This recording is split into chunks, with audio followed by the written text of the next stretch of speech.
وَنَجَّيْنَاهُ وَلُوطًا إِلَى الْأَرْضِ الَّتِي بَارَكْنَا فِيهَا لِلْعَالَمِينَ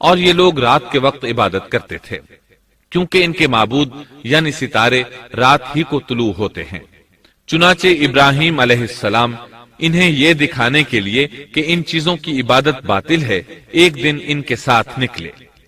اللہ نے آسمان کے دروازے کھول دیے تو ابراہیم علیہ السلام نے چاند، ستاروں، سیاروں اور آسمان و زمین کی سلطنت کو دیکھا۔ اللہ تعالیٰ نے ابراہیم علیہ السلام سے تمام پردے ختم کر دیے جو عام طور پر لوگوں کی آنکھوں پر ہوتے ہیں، اور انہوں نے وہ کچھ دیکھا جسے آج کی رصد گاہیں بھی نہیں دیکھ سکتی۔ اللہ تعالیٰ سورۃ الانعام آیت 75 میں فرماتے ہیں، وَكَذَلِكَ نُرِي إِبْرَاهِيمَ مَلَكُوتَ السَّمَاوَاتِ وَالْأَرْضِ وَلِيَكُونَ مِنَ الْمُوقِنِينَ۔ اور اسی طرح ہم نے ابراہیم کو آسمان اور زمین کی سلطنت کا مشاہدہ کرا دیا تاکہ وہ یقین کرنے والوں میں سے ہو جائے۔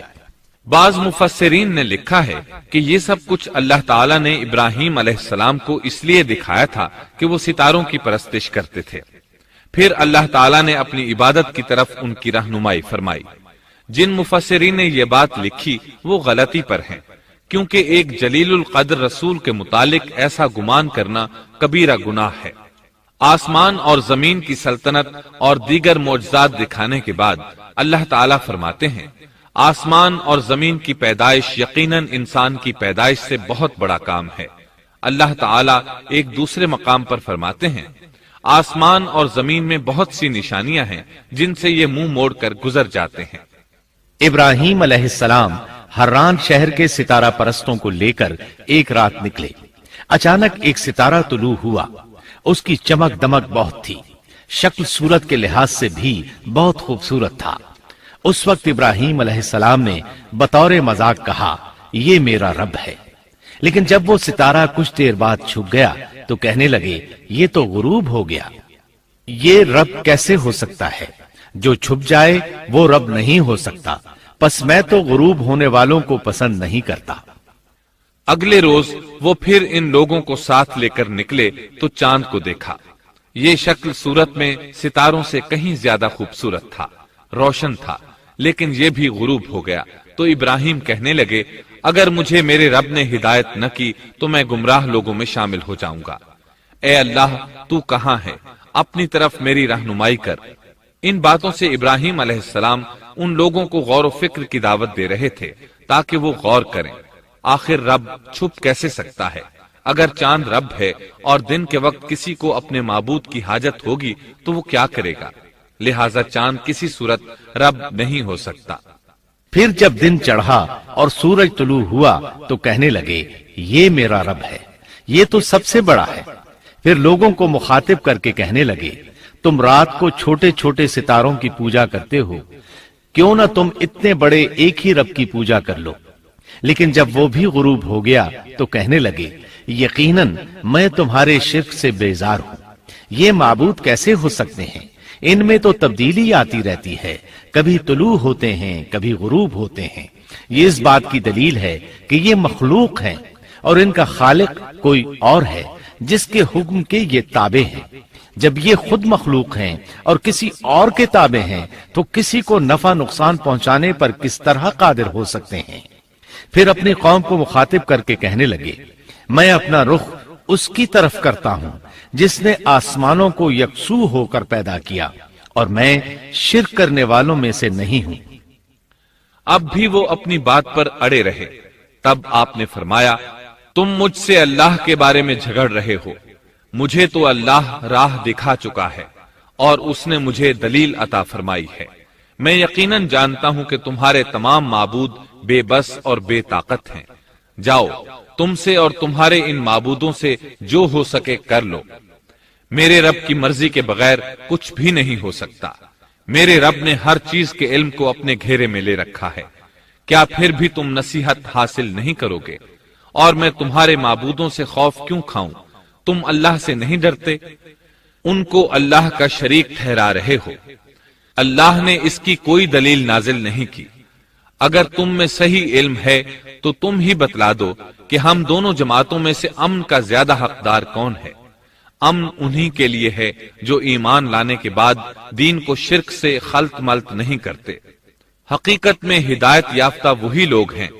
یہی ہمارے وہ دلائل تھے جو ہم نے ابراہیم علیہ السلام کو ان کی قوم کے مقابلے میں عطا کیے تھے، اور ہم جسے چاہیں مرتبے میں بڑھا دیں۔ بے شک تیرا رب بڑی حکمت والا ہے۔ ان لوگوں نے پھر بھی کفر ہی کیا، کوئی بھی ایمان نہ لایا۔ چنانچہ ابراہیم علیہ السلام نے ایک بار پھر ہجرت کی اور مصر جا پہنچے۔ مصر کے بادشاہ کو خبر ملی کہ ایک شخص ہجرت کر کے آیا ہے اور اس کے ساتھ ایک عورت ہے، وہ بہت زیادہ حسین و جمیل ہے۔ چنانچہ اس ظالم نے اپنے کارندوں کو بھیجا کہ اس عورت کو میرے پاس لے آؤ، ساتھ ہی اس سے پوچھنا کہ تمہارے ساتھ جو آدمی ہے وہ کون ہے، اگر وہ اس کا خاوند ہو تو اسے قتل کر دینا۔ ادھر بادشاہ نے اپنے کارندوں کو حکم دیا، ادھر اللہ نے ابراہیم علیہ السلام کی طرف وحی بھیج دی۔ انہوں نے سارا علیہ السلام سے کہا، اگر وہ تجھ سے میرے بارے میں پوچھیں تو بتا دینا تم میری بہن ہو۔ پھر سارا سے بولے، اے سارا، روئے زمین پر میرے اور تیرے سوا کوئی مومن نہیں، یعنی یہ کافروں کی سرزمین ہے، یہاں کوئی مومن نہیں، اس لحاظ سے تم میری دینی بہن ہو۔ پھر بادشاہ نے ابراہیم علیہ السلام کو پیش کرنے کا حکم دیا۔ اس نے آپ سے پوچھا، یہ عورت کون ہے؟ آپ نے فرمایا، یہ میری بہن ہے۔ اس طرح ابراہیم علیہ السلام کی زندگی میں 3 موقع ایسے آئے کہ انہوں نے اللہ کے دین کی حمایت اور مدافعت کے لیے توریہ کیا۔ توریہ کا مطلب یہ ہے کہ واقعہ کچھ اور ہو لیکن کوئی شخص کسی خاص مصلحت کی وجہ سے اسے 2 معانی والے الفاظ کے ساتھ اس انداز میں بیان کرے کہ سننے والا اس واقعہ کو نہ سمجھ سکے بلکہ اس کا ذہن خلاف واقعہ چیز کی طرف منتقل ہو جائے۔ شریعت نے بعض مخصوص حالات میں اس کی اجازت دی ہے۔ وہ 3 مواقع جہاں ابراہیم علیہ السلام نے توریہ فرمایا، ان کی وضاحت کچھ اس طرح ہے۔ ایک یہ کہ آپ نے میلے پر نہ جانے کی غرض سے ان لوگوں سے کہا تھا کہ میں بیمار ہوں۔ دوسرے موقع پر یہ فرمایا تھا، یہ کام اس بڑے سردار بت کا ہے۔ تیسرے، سارا علیہ السلام کو دینی بہن قرار دیا۔ اس ظالم بادشاہ نے سارا علیہ السلام کو اپنی تحویل میں لے لیا۔ جب سارا علیہ السلام کو معلوم ہوا کہ وہ ایک بدکار شخص ہے تو انہوں نے اللہ تعالیٰ سے دعا کی، اے اللہ، تجھے معلوم ہے میں تجھ پر اور تیرے نبی پر ایمان لائی ہوں اور اپنے جسم کو اپنے خاوند کے سوا ہر ایک سے محفوظ رکھا ہے، لہٰذا آپ اس کافر کو مجھ پر مسلط نہ کیجیے گا۔ چنانچہ اس کافر بادشاہ نے جب سیدہ سارا کو پکڑنے کے لیے اپنا ہاتھ بڑھایا تو اس کا ہاتھ شل ہو گیا اور اپنی جگہ پر جم گیا۔ وہ لگا چیخ پکار کرنے، اس میں اتنی طاقت نہ رہی کہ اپنے ہاتھ کو حرکت دے سکے۔ اس کی آواز سن کر اس کے محافظ بھاگے ہوئے آئے، انہوں نے اس کے ہاتھ کو چھڑانا چاہا لیکن چھڑا نہ سکے۔ اس کی یہ حالت دیکھ کر سیدہ سارا خوف زدہ ہو گئی۔ انہوں نے سوچا اگر یہ مر گیا تو لوگ کہیں گے اسے میں نے قتل کیا ہے۔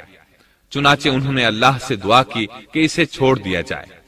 اللہ تعالیٰ نے آپ کی دعا قبول کر لی، اس کا ہاتھ ٹھیک ہو گیا، لیکن وہ ظالم پھر بھی نہ ڈرا۔ اس نے ایک بار پھر آپ کی طرف ہاتھ بڑھایا، اس کا ہاتھ پھر شل ہو گیا۔